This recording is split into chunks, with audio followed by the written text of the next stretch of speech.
Hey everyone, and welcome to another episode of D&D Horror Stories. In today's episode, we have a tale about a player that asks her friend for advice on making her character, only to throw it back in his face by comparing his advice to Critical Role. Then we have a story about a player playing a bard, only for the dungeon master to assume that they're playing the bard stereotype, and much more. But before we get into those, here's Nipsey with a message. Remember to subscribe and click the bell. I really like this bed. Thanks, Nipsey. They should totally do that. Now let's get into these stories. This just hurt, and I want to get it off my chest. By Reddit user, FineAuthor9091. Not really sure if this counts as horror, and if this is the wrong place to post it, then that's entirely my fault. This was just an experience that happened recently and hurt me more than I would have thought it would. And, like the title says, I just need to get it off my chest. Also, I'll say it here, Critical Role gets mentioned a few times here. While I like the show, if this had been my first introduction to it, it might have turned me away from it. Through random hijinks and goofing around, someone I interact with here and there learned that I played a bard and had asked me to help them make one for a campaign they were going to be part of. I figured there was no harm in doing so and agreed. After talking it over, I agreed to meet her during the hour I spent for lunch between classes. We met up and got down to business. Right out the gate, they showed me their bard's ability scores, which all seemed in order. I told them as such, after which they proceeded to spend the next few minutes asking, "Are you sure?" and "Why don't you take another look?" until it became pretty clear that they were just wanting me to fill out their character sheet for them. Eventually, I managed to get the topic shifted away from ability scores and onto their bard as a character, feeling that maybe I could help them by getting them to think about what kind of bard they wanted to play. Then came the part of the story that hurt me. Anyway, I tried to get the person I was helping to consider who their bard was as a person, to then, maybe, inform how to arrange their ability scores. They rattled off how their character was a sea elf princess that came from some royal family or another, caused some sort of scandal or another, and fled home and was now being chased by assassins. I said that all that sounded like a fun story, but I was more referring to personality, what their interests were, things like that. Their response? Immediately wave off that line of thought and ask, "How did you handle all the sex?" Needless to say, I was caught off guard by the question, and after a moment of confusion, eventually managed a, Wait, what?" She responded, "You know bards have lots of sex. How did you handle that?" At this point, I was starting to feel pretty awkward. A big part of why being that the campaign I was in where I played my bard also involved my girlfriend, and we had coordinated out-of-character backstories and plots to include a romance, with her character being a confident adventurer that was always ready to face a challenge, and my bard being a charming, charismatic showman from the same village as her, at first glance. In reality, when not playing up the theatrics for others, he was quiet, mild-mannered, smitten with my girlfriend's character, and plagued with self-doubt, convinced that there was no way my girlfriend's character would ever take an interest in him. I explained all of this to the person I was helping as an explanation for why my bard didn't sleep around. Phew, that's stupid. Don't you know that Scanlan is what a bard is supposed to be like? Was the response I got. I patiently tried to explain that, sure, Scanlan was an amusing character, though there was more than one way to approach a class, character, what have you. I just wouldn't be able to help them with that particular aspect of her character. Fine, whatever. Do you have a list of insults I can use for a vicious mockery? She asked. I started to explain that my guy wasn't really the type to insult people, so he never used that spell, but pointed out that Tasha's hideous laughter and bardic inspiration both had the same basic aspect that they were asking about, so using them as examples, I started to suggest that they should try to think something up in the moment so that any insults would fit what was going on. Before I could really say any more, they cut me off with, "You know what? I'll just go rewatch Critical Role and write down what Molly says." About this point was where I really started to feel hurt, but I was determined to stick it out for the rest of the hour and offer any help I could. Before that could happen though, they quickly packed up their stuff, got up, and left with, "This was just a stupid waste of time." And this is where the story ends. Again, sorry if this is the wrong place to be posting this, and sorry if this isn't really a horror, but I just needed to get it off my chest. Also, if anyone's like me and would be wondering about it if I didn't say, my bard and my girlfriend's character did ultimately get together at the end of the campaign I referred to above. Man, talk about disrespectful. OP takes an hour out of his day to help her out because she asked, and proceeds to not listen to any of the advice that he gives, and even goes the extra mile to state that she's going to ignore all of it and just rewatch and copy what they did on Critical Role. Then, to top this shit Sunday off with a rotten cherry, she blatantly tells OP that he was wasting her time. My advice to OP would be to just try and move past it, but if she ever comes up to you for advice again, just remind her about this story. And if you're feeling extra petty, just tell her that you would rather not waste your time. Though, that's just me. Let's move on. Player starts crying because the DM doesn't give in to her demands. Then she posted on Facebook. By Reddit user d&Ddoge. This happened a few days ago. I've been playing D&D with 4 other people for a few months now. Everything had been going well when one of the players, Emily, asked us if her friend Sarah could join. We agreed. Sarah was the most obnoxious player we've ever dealt with. She only played 3 sessions with us, but from the start, she was really bossy, always wanted the spotlight, and whenever anything happened she didn't like, she would pout and from that point on, ignore the rest of the game and only look at her phone. She would constantly tell us how we should be playing, and even told the DM that his world was bad after just playing for a 1 session. After learning that none of us besides Emily had watched Critical Role, she told us to watch it so we could better understand how to play D&D. Emily, who actually knew Sarah, didn't help at all as she went out of her way to appease Sarah and enable her spoiled behavior. Her character doing everything Sarah asked, despite that being totally out of character. In the 3rd session, we were supposed to meet Emily's PC's brother, who none of the other party members had previously met. He was a retired assassin who Emily had told us was paranoid of everything. The DM and Emily had previously decided to base this character off of Mad Eye Moody. Our party went to his home, and Emily introduced him to us. Sarah tried sneaking into his bedroom for no reason, but activated a trap. She failed the Dex and Con saves and was stunned. She started arguing with the DM that there should be no trap, as the guy should have deactivated them because our party was there. When the DM didn't agree, she started asking Emily if her character's brother would have traps. The DM said that this was his decision to make, not Emily's. Sarah just went quiet after this, and took out her phone.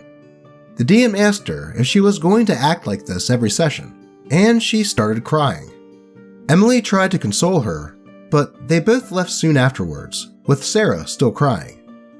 Later that day, she posted on her Facebook, tagging the DM on how she's always been dealing with anxiety and depression, and how brave she was to try and play with an unfamiliar group. She wrote about a page about how the DM had been sexist, he had not been, and ableist, and had undermined and mocked her anxiety and made her feel worthless. She also included details about where the DM works and his kids, whom, according to her, she feels pity for.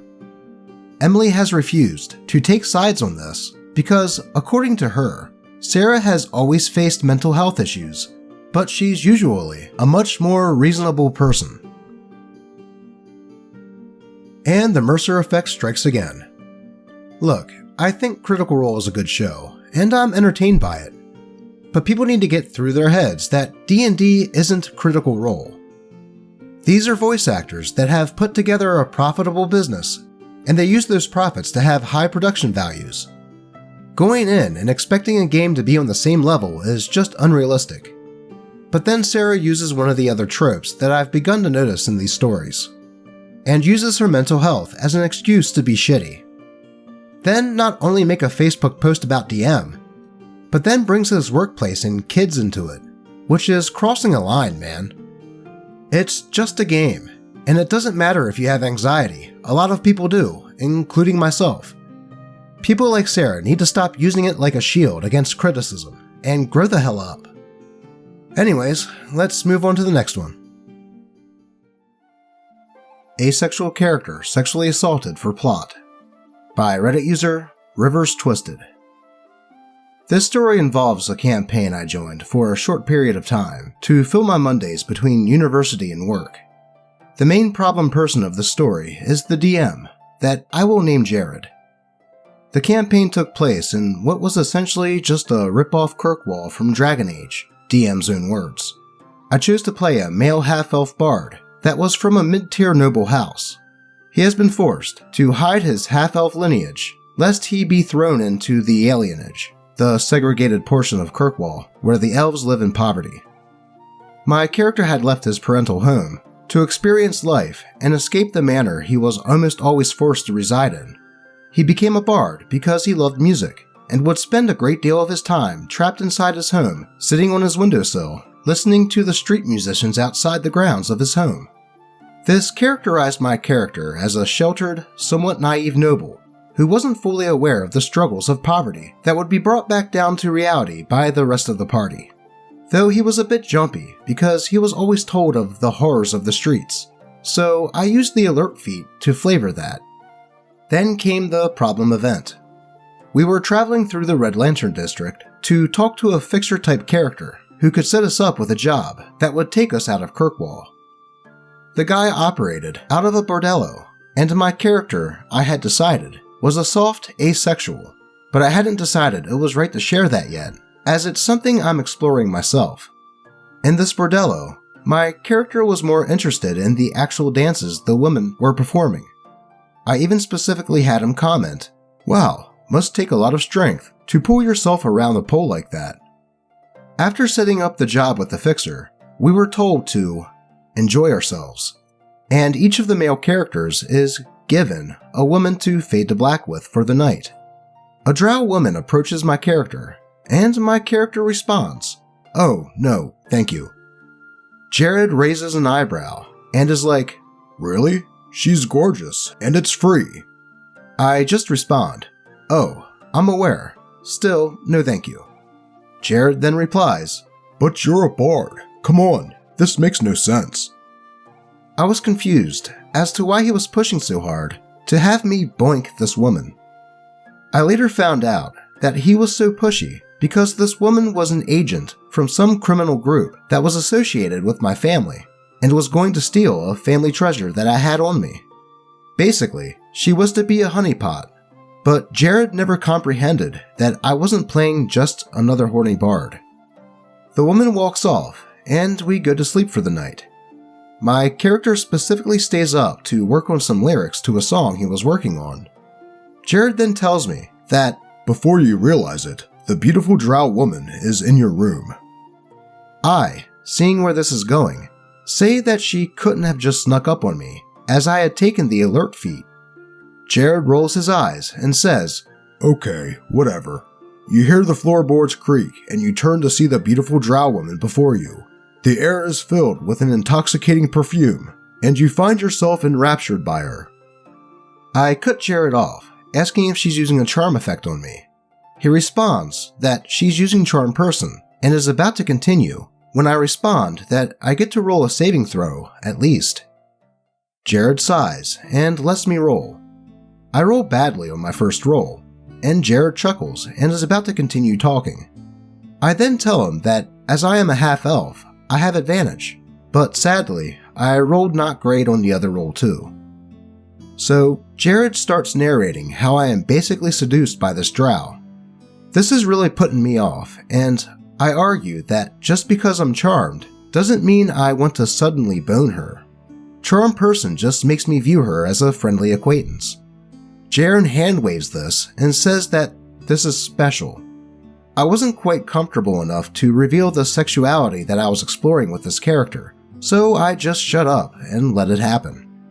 She then robs me in the middle of the night, and I argue that, as I have a quite high passive perception, that I should at least be given the chance to roll to notice myself being robbed. Jared responds that I was placed under her magical sleep, so I can't notice it. I immediately respond that, as I am a half-elf, I cannot be put to sleep by magical means. He groans and says, "Fine, do your roll." I roll a 19, and before the words are fully out of my mouth, Jared says that I fail and that I wake up to find my heirloom gone. This really put a bad taste in my mouth, and I just ended up ghosting the campaign. I should have probably sent a quick message or something, but I just didn't want to interact with Jared anymore. Edit. Completely forgot to mention, there was in fact a Session 0 where boundaries were discussed. Jared elected to actively ignore what was discussed. TLDR. OP makes a soft asexual character to explore the sexuality himself. DM tries to force a honeypot on OP, and then sexually assaults OP to progress the plot.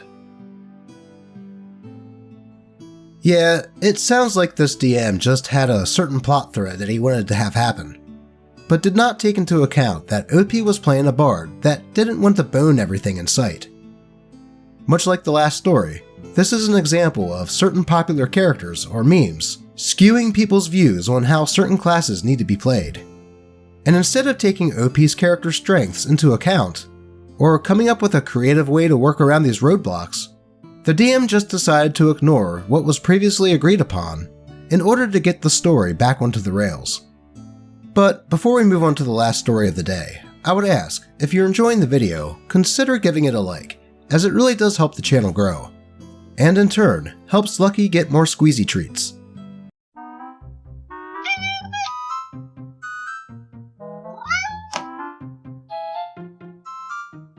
Don't worry, buddy. I'll get you one after the show. So we better get into it. Player pulls one over on the new DM, is later shut down by other players. By Reddit user, Eulers K. Long-time lurker around here, and I finally have one to share. This happened last week at a group I've been playing with for about 6 months. I'm a forever DM, but one of the players wanted to try DMing a one-shot. There were 5 people total, but the only ones that matter for this story are names changed. Jason, new DM. Todd, new to this group and a cousin of Jason, pretty clearly an experienced player. And me, forever DM, playing a wizard. The plot of the one-shot doesn't really matter. We all show up to the session with characters ready to go. Todd asked ahead of time to lightly homebrew the Echo Knight fighter subclass. He posted his revisions to the group chat ahead of time, and they were all pretty mild and mostly flavor. But then, the session arrives.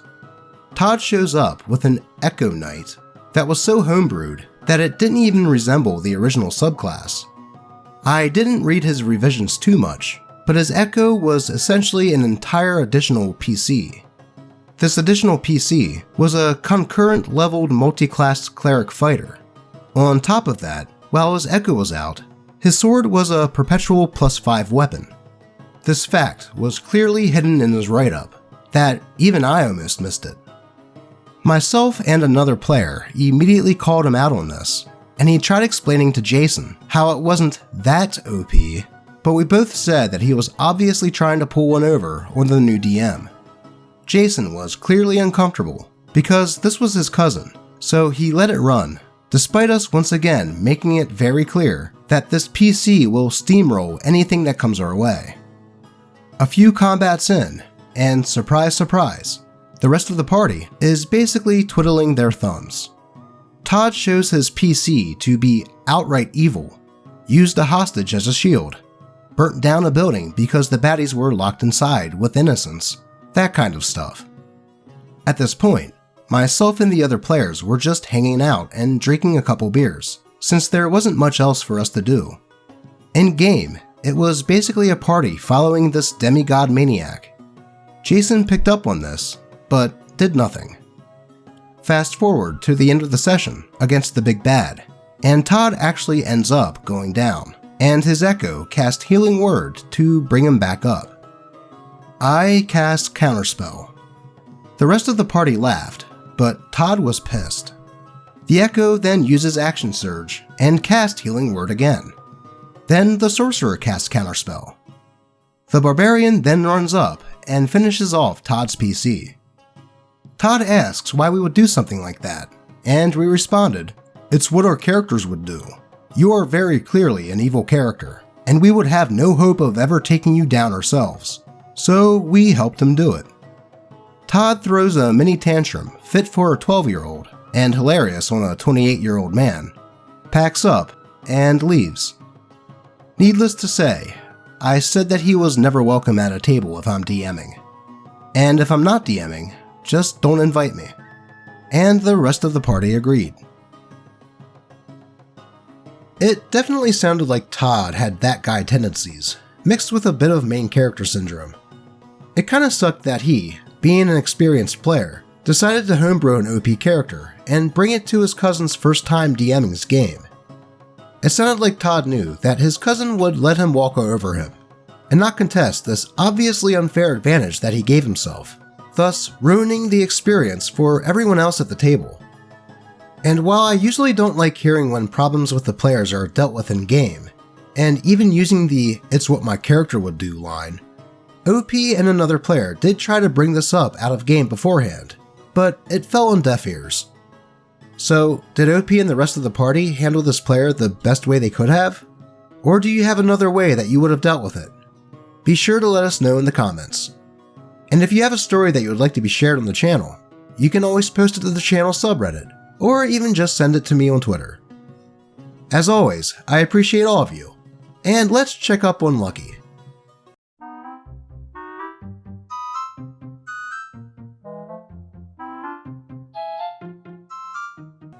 He really scarfs them down. Until next time.